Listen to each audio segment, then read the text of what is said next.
Орусиянын Москва шаарындагы кыргыз жарандары флешмоб башташты. Алар президент Сооронбай Жээнбековго кайрылып, аларды үйлөрүнө алып кетүүнү өтүнүп жатышат. Бул тууралуу жарандар үйдө болгубуз келет деп жазылган баракчаларды кармап сүрөткө түшүп, аны социалдык тармактарга жарыялашууда. Айтымдарында коронавируска байланыштуу мигрант жарандары жашоо үчүн каражатсыз калышкан. Алардын кээ бирлери дарылануу үчүн келишкен болсо, көпчүлүгү мигрант жарандар. Талас областында коргонуу чаралары жакшы жүрүп, чет жактан жугузуп келгендер Бишкектен аныкталууда.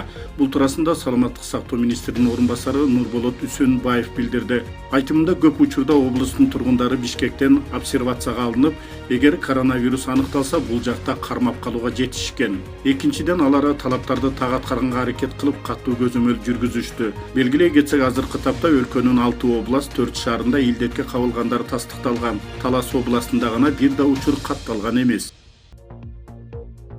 Карантин эң узакка созулган Италия бир жумадан кийин чектөөлөрдү жумшарта тургандыгын жарыялады. Премьер-министр Джузеппе Конте жекшемби күнү кечинде билдиргенде, Италияда 4-майдан тартып заводдор, парктар жана курулуш жайлары иштей баштайт. Жарандарга чакан сандагы тууган туушкандар менен жолугушууга мүмкүнчүлүк берилет. 18-майдан тартып соода жайлары, музейлер, китепканалар, ал эми июндан баштап бар, ресторандар жана суулук салондору иштей баштайт. Бирок мектептер сентябрдын аягына чейин жабык болот. Дүйнөдө коронавирус жугузгандардын саны 3 миллионго чукулдады. 1 миллиону АКШда.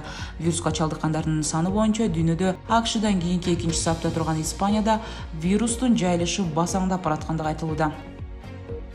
Ал эми Нокен районунда 2 тургундун үйүнөн 37 тонна чийки мунай табылгандыгы боюнча кылмыш иши козголду. Райондук ички иштер бөлүмү үйлөрдүн бири прокуратурада иштеген кызматкерге таандык экенин айтууда. Уурулук фактысы боюнча сотко чейинки териштирүү иши ачылып, 2 адам камакка алынган.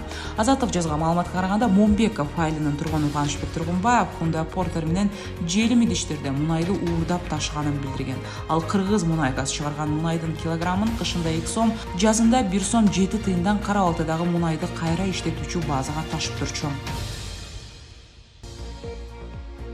Кыргыз өлкөсүндө биометрикалык паспортко бланктарды сатып алуу жана жеткирүү боюнча тендерди германиялык компания утуп алды. Маалыматка караганда, аталган компания өз кызматтары үчүн 655 миллион 645 миң сом сунуш кылган.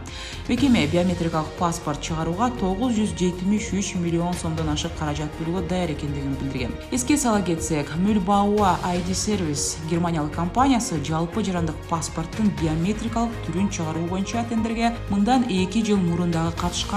Бирок анда литвалык Garsu Pasalius компаниясы жеңүүчү деп табылган эле.